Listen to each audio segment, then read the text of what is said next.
दोस्तों, नेहा की प्यारी कहानी चैनल में आपका एक बार फिर स्वागत है। आज हम आपको बताएंगे एक प्यार की कहानी जो आपको आपके स्कूल के प्यार की याद दिला देगी। स्कूल के दिन कितने अच्छे हुआ करते थे। दोस्तों के साथ मस्ती, एक दूसरे की छुट्टी के समय इंतज़ार करना और घर जाते समय मस्ती करते घर जाना। सच्ची में उन दिनों की बहुत याद आती है। मेरा एक दोस्त था जिसका नाम अमित था। अमित पढ़ाई में बहुत होशियार था। वो एक गरीब घर में से था। देखने में भी सुंदर था। हर समय पढ़ते रहना उसके अच्छा लगता था और स्कूल में शिक्षक भी अमित को पढ़ता हुआ देख बहुत खुश होते थे। वो हमारे स्कूल का टॉपर बच्चा था। अमित अपने माता पिता की एक ही संतान थी और वे अमित को बहुत प्यार करते थे। अमित हमारे स्कूल का सबसे सुंदर लड़का था। कक्षा की सब लड़कियां उसकी दीवानी थीं। अमित की नशीली आंखें हर किसी को अपनी ओर आकर्षित करती थीं। अमित बहुत ही अच्छा लड़का था। हर कोई उसकी तारीफ करता था। बात उस समय की है जब हम 10वीं कक्षा में पढ़ते थे।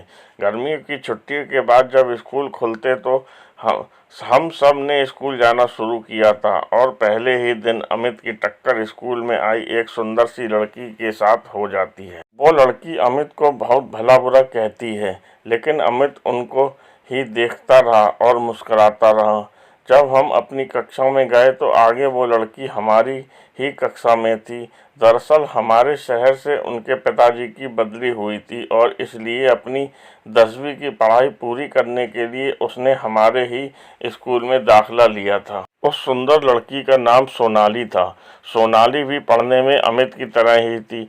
अमित ने जब सोनाली को अपनी ही कक्षा में देखा तो वो खुशी से झूमने लगा।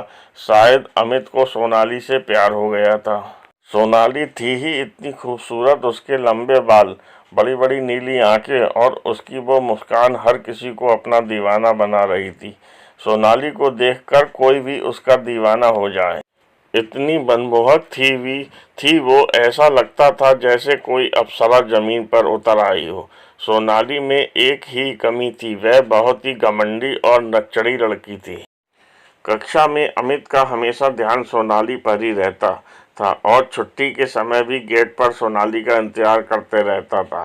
सोनाली को इस बात की भनक भी नहीं थी कि अमित उसे पसंद करता है। एक दिन जब अमित के दोस्तों ने मजबूर किया कि वह जाकर सोनाली को प्रपोज करे, तो अमित भी बहुत हिम्मत जुटाकर सोनाली के सामने जाकर खड़ा हो गया और उसके सामने दोस्ती का प्रस्ताव रखा। लेकिन सोनाली बहुत ही गुस्से से बोली कि मैं तुम जैसे मिडिल क्लास लड़कों से नफरत करती हूँ, और ये कहकर वह वहाँ से चली गई। अमित एकदम टूट गया। वह चुपचाप रहने लगा था। न दोस्तों के साथ मस्ती, न ही अब वो सोनाली को देखता था। बस अंदर ही अंदर रोता रहता। एक दिन जब शाम को अमित अपने पास की दुकान पर घर का कुछ सामान लेने गया तो वहाँ एक औरत भी थी जो काफ़ी थकी हुई दिख रही थी। और जैसे ही वह अपने घर को जाने लगी तो अचानक उसको चक्कर आ गया। वो ज़मीन पर गिर गई। अमित ने जल्दी से एम्बुलेंस को फ़ोन किया और उन्हें अस्पताल ले गया।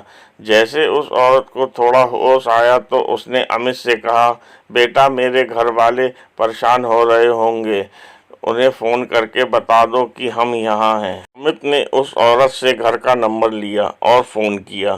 फ़ोन एक लड़की ने उठाया जो और कोई नहीं बल्कि सोनाली थी, और वो औरत सोनाली की माँ थी। सोनाली अपने पिताजी के साथ हॉस्पिटल में पहुंच गई थी। जैसे ही वो अपनी माँ के पास जाती है तो पास में खड़े अमित को देखकर हैरान हो जाती है और सोनाली की माँ सोनाली को कहती है कि अगर आज यह लड़का नहीं होता तो शायद मैं आपके साथ नहीं होती। माँ की यह बात सुनकर सोनाली रो पड़ती है।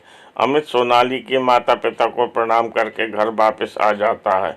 दूसरे दिन जब अमित स्कूल में पहुंचता है तो सोनाली गेट पर उसका इंतजार कर रही होती है। अमित जैसे ही उसके पास पहुंचता है वह अमित का हाथ पकड़कर अपने साथ स्कूल से बाहर ले जाती है और उससे माफ़ी मांगती है।